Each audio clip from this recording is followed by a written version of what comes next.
नागपुरातील हिंसाचारामागचा मास्टरमाइंड फहीम शमीम खान असल्याचा पोलिसांना संशय। फहीम खानवर 27 कलम लावली।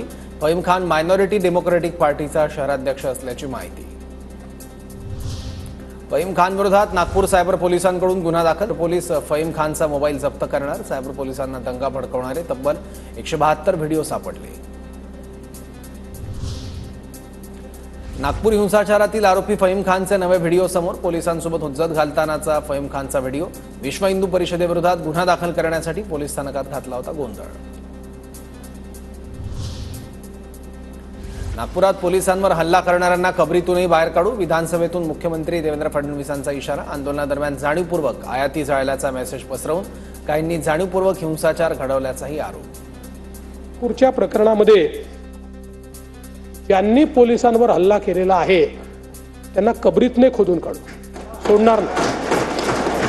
बाकी सगळ्या गोष्टी क्षम्य आहेत, पण पोलिसांवर हल्ला हा क्षम्य नाही। आंदोलनात औरंगजेबाची छायाचित्र कबर जाळली, मात्र त्यावेळी आयात जाळल्याची अफवा पसरली आणि जाणीवपूर्वक नागपूर हिंसाचार घडवला। विधानसभेत मुख्यमंत्री फडणवीसांची माहिती। औरंगजेबाचा मुद्दा सध्या संयुक्तिक नाही। संघ कोणत्याही हिंसेचं समर्थन करत नाही। नागपूर राड्यानंतर संघाची भूमिका। Police have taken the cognizance of it, and so I think they will go into the details, and that's the point. Is Aurangzeb relevant today? Do you think the tomb should be moved? I think not relevant. संघाच्या भूमिकेचा अंशतः स्वागत। संघाच्या भूमिकेवर फडणवीसांचं काय म्हणणं? रोहित पवारांची प्रतिक्रिया।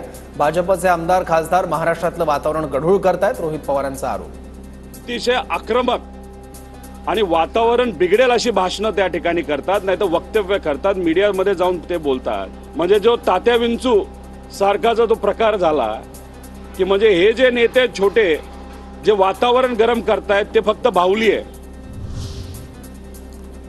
औरंगजेबाचा मुद्दा त्यांच्यासाठी नाही पण आमच्यासाठी महत्त्वाचा। आरएसएसच्या भूमिकेवर भाजप आमदार प्रसाद लाड यांचं विधान। त्यांचं असं म्हणणं होतं की आजच्या घडीला हा महत्त्वाचा नाही, पण त्यांचं म्हणणं ते मोठे आहेत, त्यांनी त्यांच्या पद्धतीत सांगितलं, पण त्याचा दुसरा जर अर्थ काढला तर त्यांच्यासाठी तो महत्त्वाचा नाही, तो आमच्यासाठी महत्त्वाचा।